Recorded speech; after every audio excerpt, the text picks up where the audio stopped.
નમસ્કાર, હું Usha Sanghvi. Hello witty કિચનમાં આપનું સ્વાગત છે ફ્રેન્ડ લોકો. આજે વેજીટેબલ અને બીટના પરોઠા છે. આપણે હવે ઇન્ગ્રીડિયન્ટ્સ જોઈએ. આ એક બીટ છે, એને મેં બાફી લીધું છે અને પ્યુરી કરી નાખી હતી. આ 2 મોટા બટેટા બાફી લીધા છે. આ મિક્સ વેજીટેબલ એક બાઉલ બાફીને તૈયાર છે.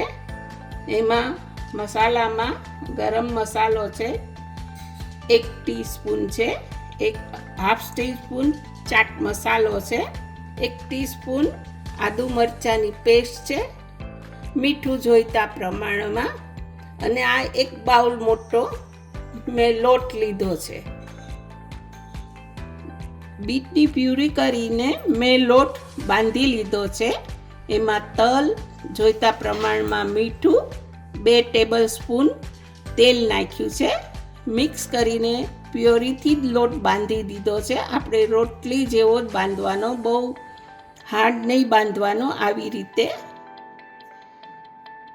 હવે આપણે સ્ટફિંગનું તૈયાર કરી લઈએ.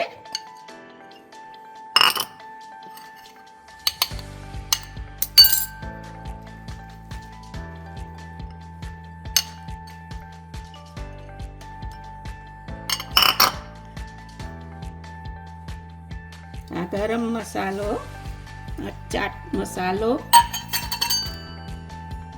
આદુ મરચાંની પેસ્ટ છે. તમારે જે રીતે તીખાશ જોવે એ પ્રમાણે લેવાનું, ને જોઈતા પ્રમાણમાં મીઠું.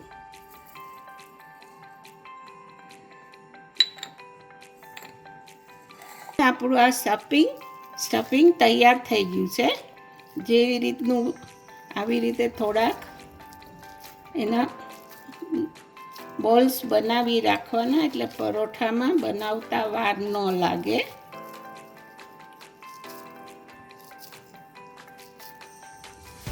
હવે આપણા પરોઠા ઉતારીએ.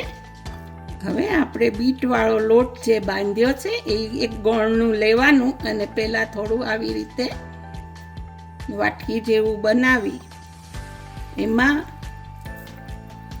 આ પૂરણ મૂકી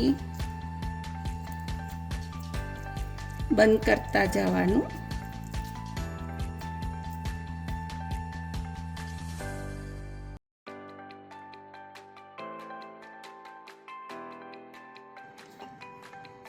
હવે આપણા ટામણમાં બોળીને થોડું ચારે બાજુ દબાવી દેવાનું, એટલે પૂરણ બધી બાજુ આવી જાય.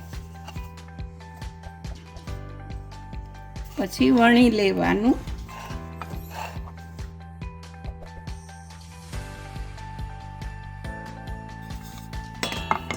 આટલા થીક રાખવાના.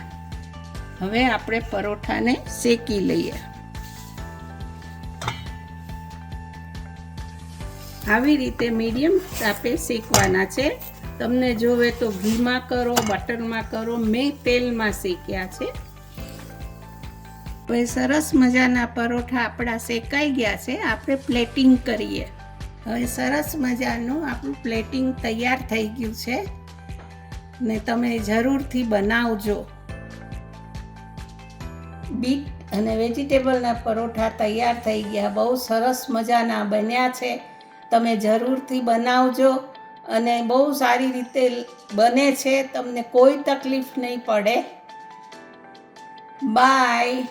મારી ચેનલને સબસ્ક્રાઈબ કરજો અને લાઈક કરજો. By friend.